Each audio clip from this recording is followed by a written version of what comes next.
Hola René, ¿qué tal? ¿Cómo estás, Liliana? Mucho gusto de que estés aquí. Nos conocimos en Nueva York y qué bueno que me entrevistes por mi libro. Estoy feliz por eso. Claro, tú sabes la ocasión de que escribas un libro, un periodista, nosotros como periodistas pues a veces la gente piensa que uno sabe escribir, pero es muy diferente escribir historias. Entonces vamos a hablar justamente de tu libro Litoral, Así tu es. primer el libro de cuentos. Vamos a empezar ¿cómo fue la selección de las historias? ¿Las tenías escritas? ¿Empezaste a crear esas historias? Bueno, cuéntanos de eso. Sí, mira, tú como periodista sabes que los periodistas tenemos que escribir en función a la coyuntura, salvo que hagamos periodismo de opinión o análisis, propongamos ciertos temas, ¿no? Es una combinación de la coyuntura, de la realidad nacional e internacional, con nuestras propuestas. La ventaja que tenemos en la literatura es que no dependemos de la coyuntura, podemos escribir sobre lo que nos da la gana, al margen de la coyuntura, y lo más interesante es que no tenemos que cotejar fuentes, porque las fuentes son uno mismo, y como es ficción, no tienes que llamar a la otra parte, no tienes que cotejar tal o cual dato o confirmarlo.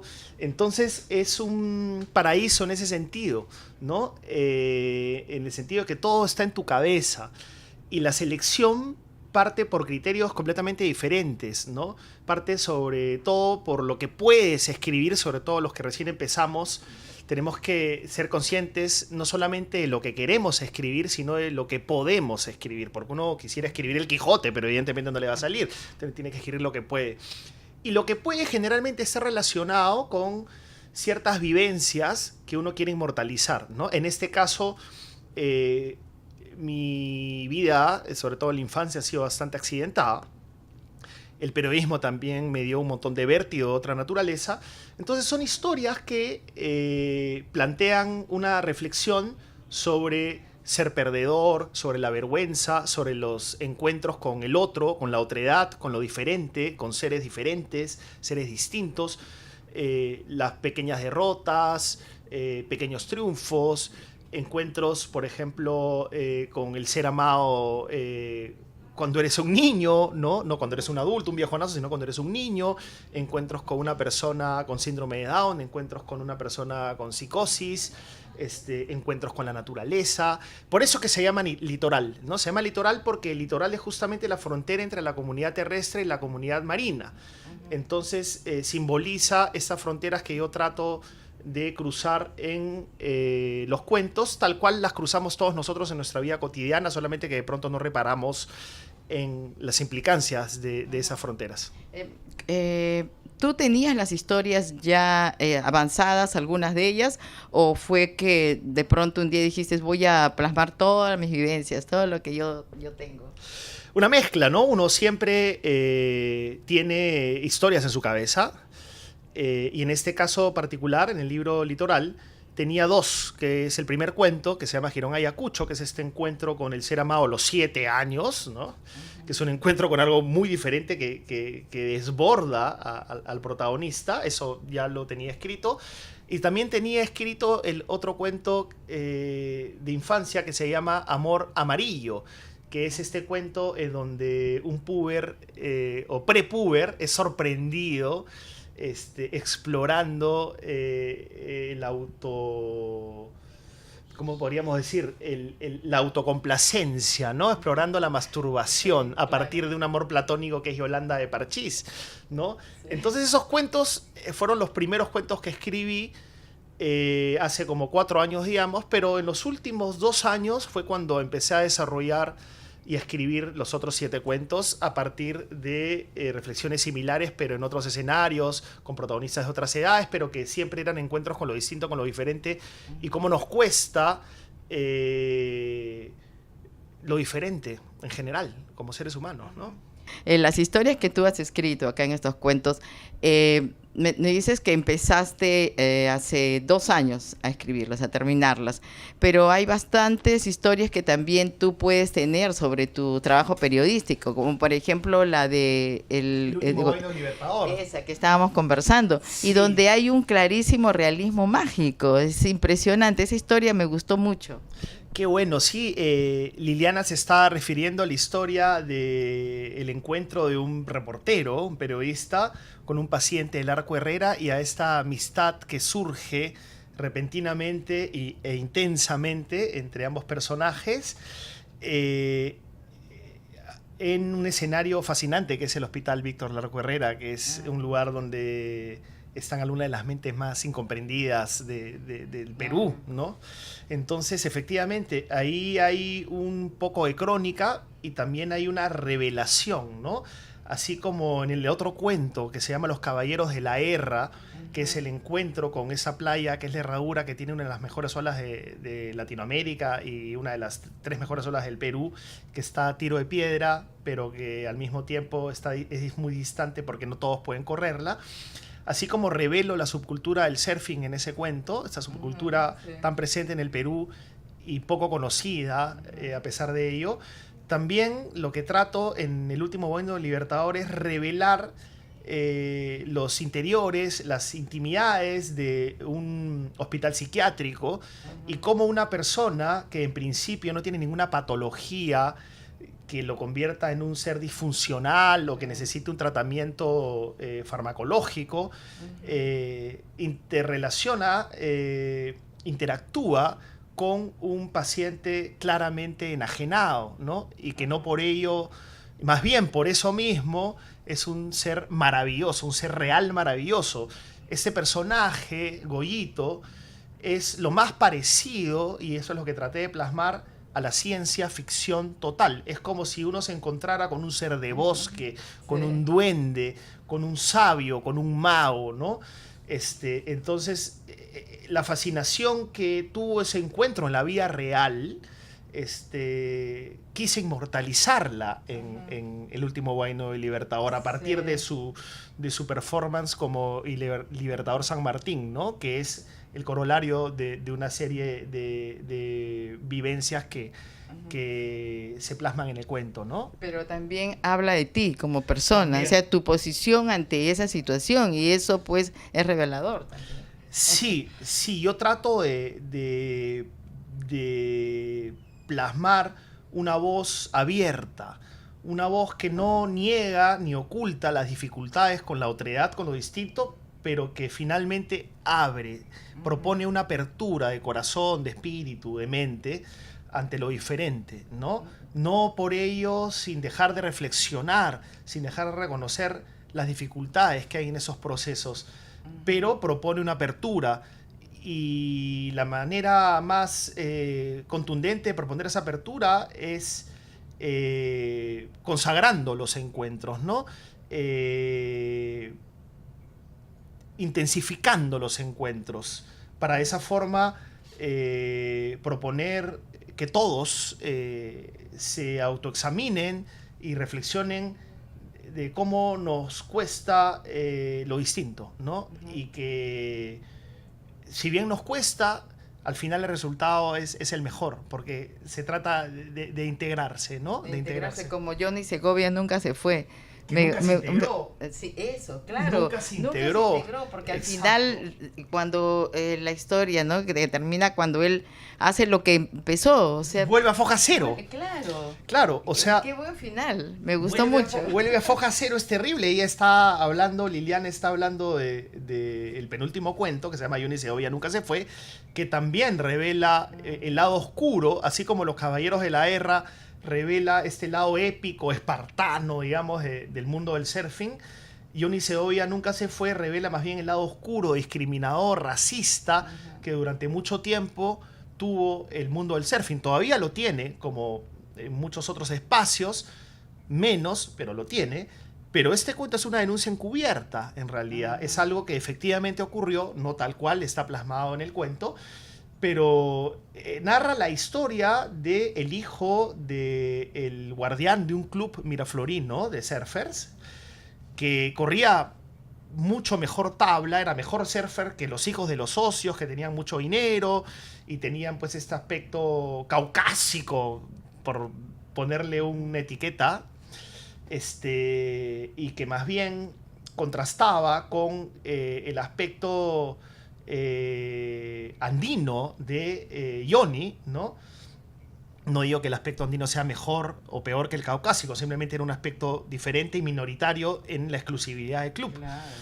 Entonces, es una historia triste porque implica también un viaje a Estados Unidos, un intento por salir de ese mundo tan exclusivo y tan discriminador, que no termina, ¿no? O sea, quiero decir, es un intento frustrado porque al final... Pero regresa y vuelve a lo mismo, o sea, no regresó porque Nunca tú sabes se fue, que en realidad. claro, nunca Nunca se se fue. fue. Claro, porque tú sabes que en Estados Unidos, sobre todo, bueno, en todo, en Estados Unidos, Nueva York, Aquí, sí, en Estados Unidos, allá. sabes que uno pues no tiene raza.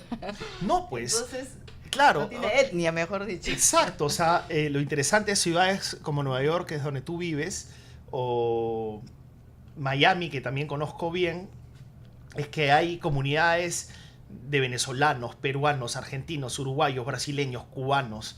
Es la capital de Latinoamérica, Miami. Y Nueva York, además de esas comunidades, tiene también comunidades judías, hindú, indias, de todo. Es como Star Wars, ¿no? Sí. Entonces, sí hay ciertos comportamientos endogámicos, si se quiere. Sí hay racismo. La comunidad afroamericana, da cuenta de ello permanentemente, pero a fin de cuentas hay mucho más integración a nivel clase media, ¿no? Sí. Hay una integración y ahí básicamente una igualdad de oportunidades a nivel clase media. Claro, porque, es asolapada, o sea, la desigualdad, o sea, no nadie te dice, ni tú lo sientes. Y además es por el dinero, más que por la raza, si se quiere usar ese término, ¿no? Claro. Pero igual, sí, yo creo que con todo lo imperfecta que es la sociedad norteamericana, está mucho más integrada. Y lamentablemente que Johnny Segovia nunca se integró, pues. Nunca se integró, pero sí se logró integrar a la sociedad norteamericana. Lo que pasa es que le quiso dar una chance al Perú. Y regresó. Claro. Regresó y aquí... Nunca se fue del Perú. Nunca se fue del Perú en realidad. Nunca se fue del Perú en realidad. Porque por más que haya tenido todas estas vivencias en Estados Unidos con incluso progreso económico, regresó a Perú y era tratado con la misma discriminación con la que se fue, ¿no? Bueno, también es mental todo, ¿no? También hay gente que puede superar. Sí, por supuesto, lo puede superar. Es una de las interrogantes que quedan abiertas, sin respuesta en el cuento. Pero antes de pasar a otro tema o a otro cuento, quería decir que en Perú felizmente también ya nos estamos integrando cada vez más, ¿no? Si bien no hay tanta diversidad extranjera como en Nueva York o Miami o las ciudades principales de Estados Unidos, yo creo que a nivel interno sí cada vez hay más espacios compartidos. También siguen sobreviviendo espacios exclusivos, pero la tendencia es a mezclarnos, a integrarnos, a convivir, ¿no? Felizmente. Una profesora de literatura me comentaba de que cuando empieza uno a publicar su primer libro, generalmente escribe historias vivenciales. Sí. Y a ella le daba temor eso. Entonces nunca publicó. Mira, es que en realidad incluso los grandes maestros, ¿no? Con esa enorme distancia y respeto que guardo por estos grandes maestros inalcanzables, tipo Borges, Vargas Llosa, García Márquez. Esos grandes maestros también incorporan, incluso en sus cuentos que parecen más ficcionados, su vida, su propia vida. Claro. Tanto Borges como Vargas Llosa o el mismo García Márquez, 100 años de soledad, era su propia vida. Vargas Llosa también, Conversación en la Catedral, etcétera, ¿no? Entonces, o La ciudad y los perros, ejemplos abundan. Entonces, no solamente es cuando recién se empieza, ¿no? Porque cuando recién se empieza puedes apelar a casi una autobiografía o puedes apelar a la mezcla, que es lo que yo he tratado de hacer. Pero ¿por qué se apela a lo autobiográfico, ya sea medias o o en su totalidad, por más que uno lo pretenda encubrir, porque recrear mundos completamente ficcionados y son palabras mayores, ¿no? Y aún si lo logras, vas a incorporar estructuras de pensamiento o estructuras de sentido del humor o formas de ver el mundo en las ficciones más fantasiosas, ¿no? Aún en esos mundos tipo El Señor de los Anillos, estoy seguro que Tolkien ha incorporado cosas que él ha vivido, ¿no? O Vargas Llosa en Historia de Maita, qué sé yo, incorporan cosas que ellos han vivido, ¿no? Sí. De todas maneras, es inseparable. Lo que pasa es que sí, los que recién empezamos, algunos nunca salen de ello, se nos es más fácil apelar a eso, Vale. porque la creatividad no pasa solamente por la invención, sino solo por la recordación y por acomodar ciertos datos, ¿no? Sí. Bueno, René, tienes más historias que escribir, vas a publicar otro libro de cuentos, aunque escuché en una entrevista que estás preparando una novela. Sí, mira, estoy Eso tratando... es algo grande. Es algo grande, estoy tratando... Los cuentos también no hay que desdeñar, No, pero Sí. es que me parece personalmente más difícil.